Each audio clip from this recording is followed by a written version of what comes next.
Willie, day to day. Skated a bit today on his own. He's getting better, but he's still not able to play. This wasn't just another injury update. This was the moment the Toronto Maple Leafs season felt unstable. A top scorer placed on injured reserve, a defense already stretched thin, and quiet language from team officials that signaled something serious. The Toronto Maple Leafs confirmed that William Nylander was placed on injured reserve, with the move made retroactive to December 27th. The designation followed a stretch where Nylander missed multiple games because of a lower body injury. No specific return date was provided by the team. Officials stated only that he would be eligible to return once medically cleared, but his status remained uncertain. Nylander's absence carries weight because of his role this season. Through 33 games, he recorded 14 goals and 41 points, leading the team in total scoring at the time of the injury. His production accounted for a large share of Toronto's offense, particularly at even strength. Removing that output forced immediate lineup changes and altered offensive deployments. The injured reserve placement allowed the Maple Leafs to recall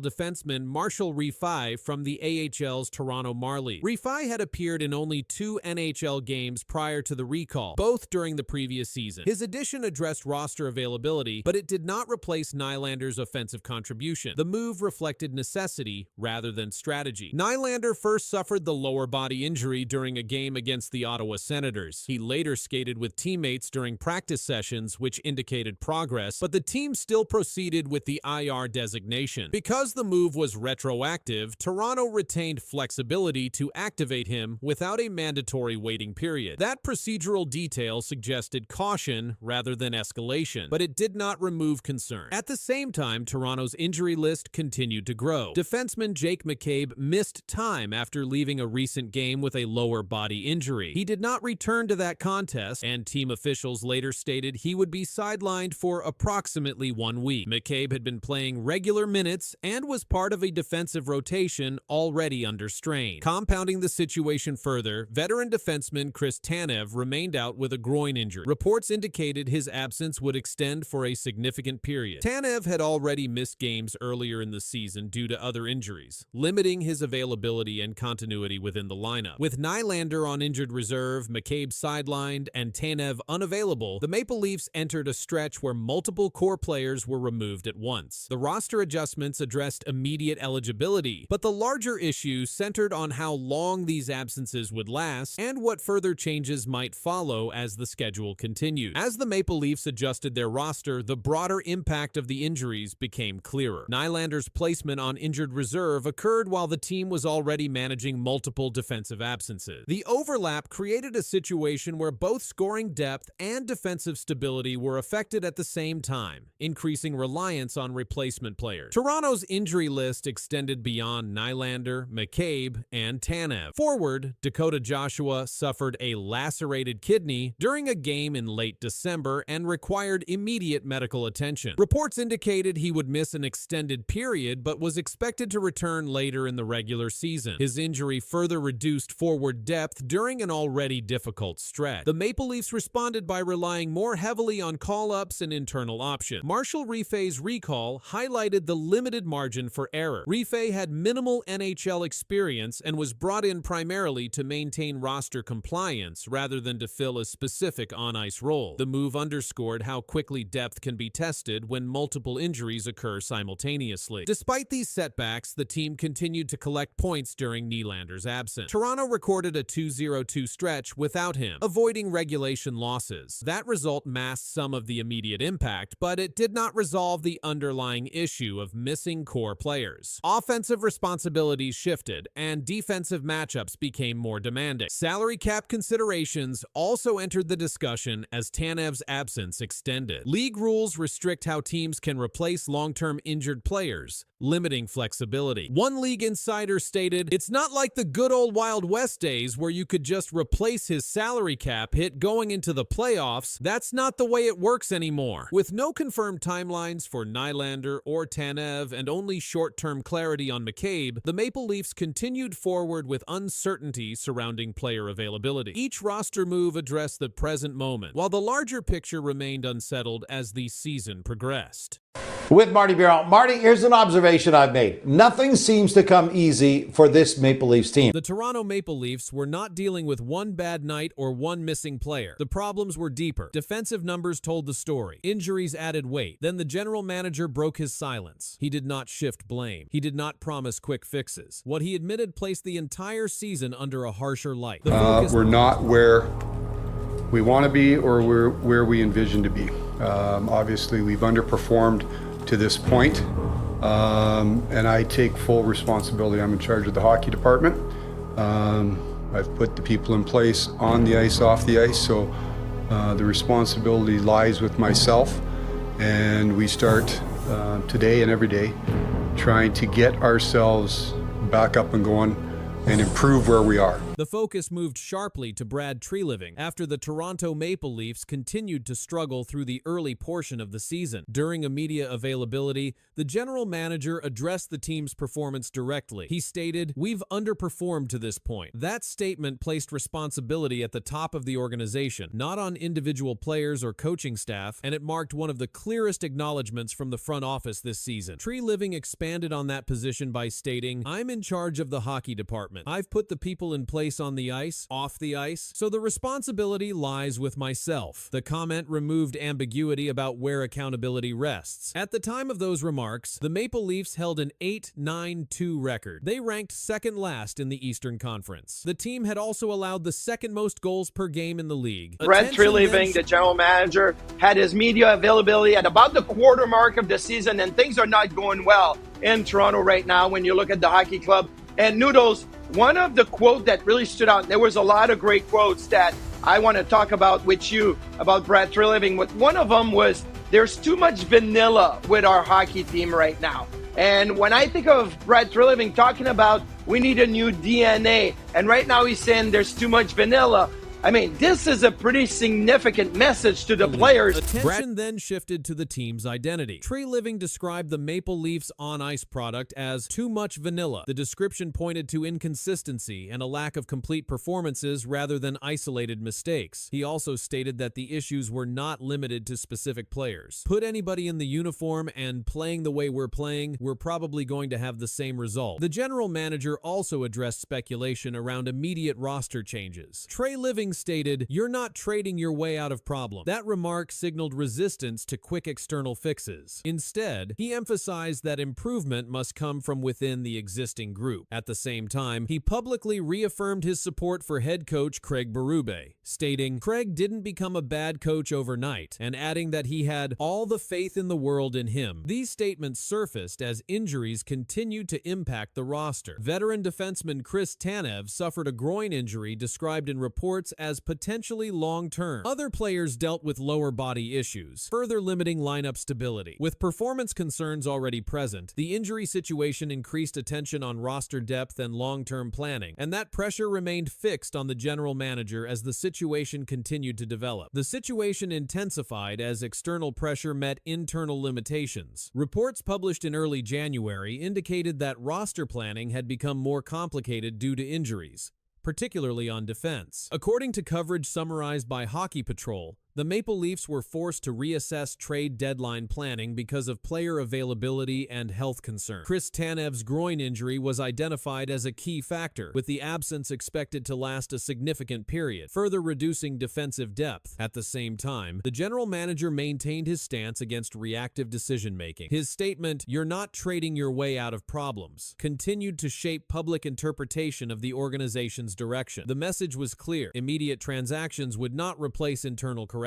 This position stood even as external observers linked injuries and defensive struggles back to roster construction choices made before the season began. The pressure surrounding these comments increased because of timing. The Maple Leafs were not dealing with isolated losses. They were managing sustained inconsistency. According to the Hockey News, Treliving acknowledged the lack of complete games and noted that the team struggled to maintain structure over full 60-minute performances. These remarks aligned with his earlier description of the team's play as lacking edge and consistency. Despite the criticism, Treliving continued to place emphasis on unity within the organization. His support for head coach Craig Berube remained firm. Treliving rejected any suggestion that coaching instability was the source of the problem. Yeah, good resilience tonight and character coming back, kept coming back the whole game, you know.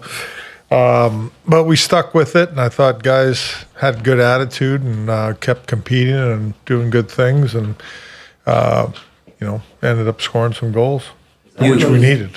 The Maple Leafs fell behind again and again, yet refused to fade. When the final horn sounded, the scoreboard told one story. The coach told another. Craig Berube stood firm after the win, choosing his words carefully, sending a message that landed hard and changed the conversation heading forward. The Toronto Maple Leafs delivered one of their most turbulent wins of the season with a 6-5 comeback victory against the Winnipeg Jets. The game unfolded with constant momentum swings. Each time, the team responded with a goal. The result marked one of the highest scoring games of the season for the club. Auston Matthews led the charge. The Maple Leafs captain recorded a hat trick and added an assist. His third goal came late in the third period and stood as the game winner. According to the official game recap, Matthews finished the night with 4 points, directly factoring into more than half of Toronto's goals. His performance came after returning to the lineup following a brief injury absence. The game also featured a major goaltending change. Joseph Woll started the game for Toronto, but was pulled after allowing 4 goals. Dennis Hildeby entered in relief and stopped 22 of 23 shots. That change stabilized the game and allowed Toronto to stay within reach as the offense continued to press. Winnipeg contributed heavily to the chaos. Mark Scheifele scored twice and added an assist. Gabriel Velarde and Alexei Afalo also found the net. The Jets held leads at several points and entered the third period still within striking distance. However, Toronto's late push proved decisive. After the game, head coach Craig Berube addressed the media. His tone was firm. He focused on effort, response, and execution rather than mistakes. Good resilience and character coming back tonight, Berube said during his post-game availability. He later added, "I like the guy's attitude. Everyone kept going." Berube referenced how the team stayed engaged despite allowing goals. His comments centered on response rather than breakdown. He did not single out individual errors. Instead, he emphasized collective pushback after each deficit. Toronto improved its recent stretch with the victory, while Winnipeg's losing streak extended. The game ended with celebration on the ice, but the focus quickly shifted to the coach's message, which framed the night as something more than just a comeback win. The message from Craig Berube did not stop at resilience. His remarks also reflected how the Maple Leafs are choosing to play during this stretch of the season. Toronto has leaned into offense, even when games become unstable. Against Winnipeg, that approach was visible from the opening period through the final minutes of regulation. Berube acknowledged the reality of the game's structure. Goals were allowed. Momentum shifted, yet the bench response remained consistent. Players continued to attack. The coach did not frame the win around clean execution. Instead, he described persistence through repeated setbacks. His comments aligned with the numbers on the scoreboard rather than any single moment. Dennis Hildeby's role became more pronounced as the game progressed. After replacing Woll, he faced consistent pressure but allowed only 1 goal. His save percentage for the night finished above .950. The stabilization in net coincided with Toronto's ability to push forward without conceding another lead. Berube's comments did not reference external criticism directly. He spoke through the lens of performance. His emphasis remained on how the team reacted after being tested repeatedly. The coach's language centered on attitude, pushback, and staying engaged. These were observable elements reflected in the flow of the game. The win also came during a period of increased scrutiny around Toronto's consistency. High-scoring games have defined recent results. Against Winnipeg, that pattern continued. The Maple Leafs scored 6 goals for the second time in a week. Over their last 5 games, their goal total reached 25, confirming the offensive surge.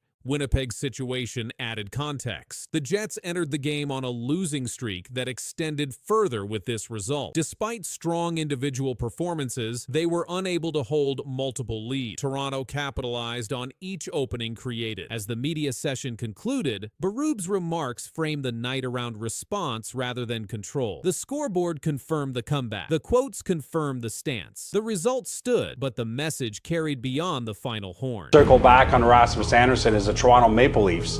We know the Leafs tried to trade for Andersson last year at the deadline, and why I mentioned Toronto is that my understanding is that the Leafs would be one of those teams that perhaps Andersson would consider extending with if, in fact, a trade would work out between those two teams. Yeah, and look, the Toronto Maple Leafs right now are in a bit of a predicament. Of course, they would have interest and continued interest in Rasmus Andersson.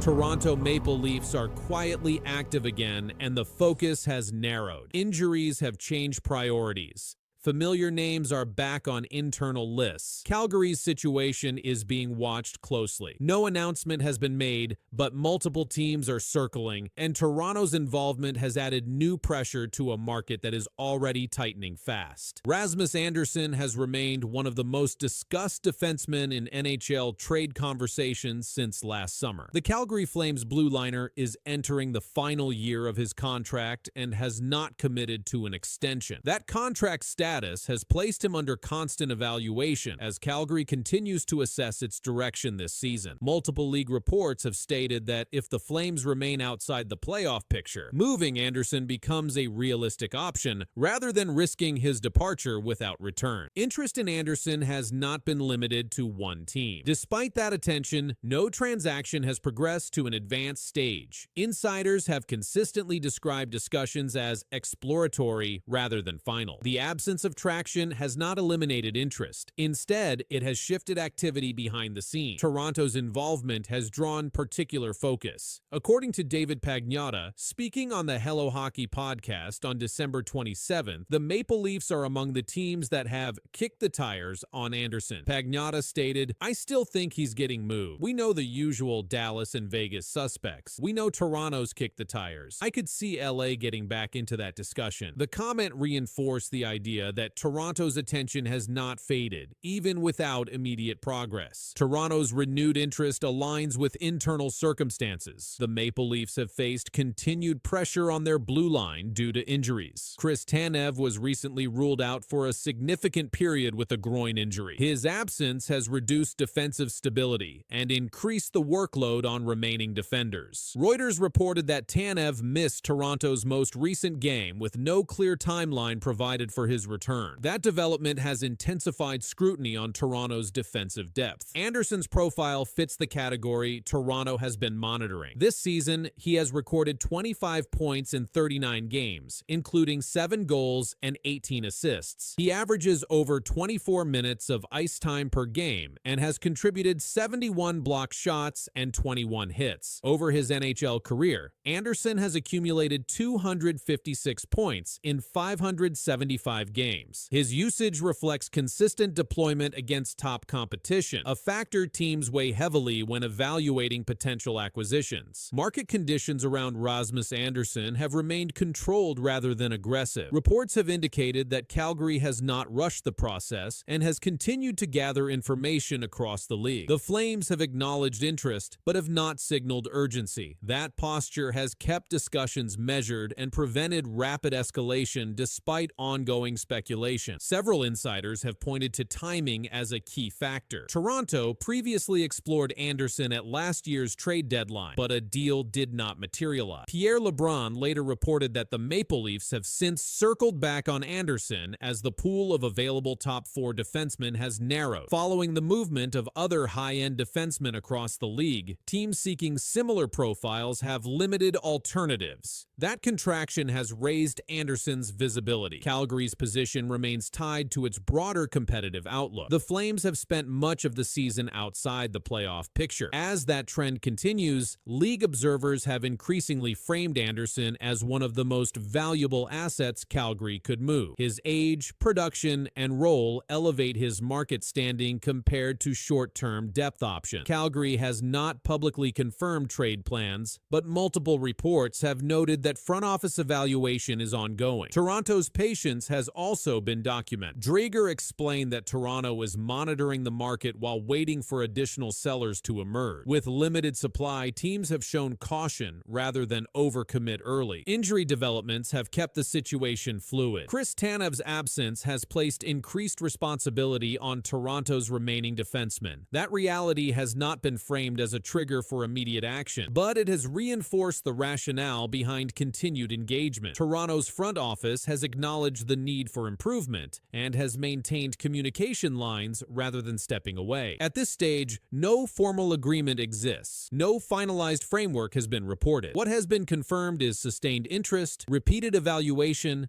and continued dialogue. As league insiders have emphasized, the absence of movement does not reflect inactivity. It reflects positioning, timing, and leverage still being tested. Well, he's coming on a trip, so that's a good sign, but lower body right now. We'll see how he is.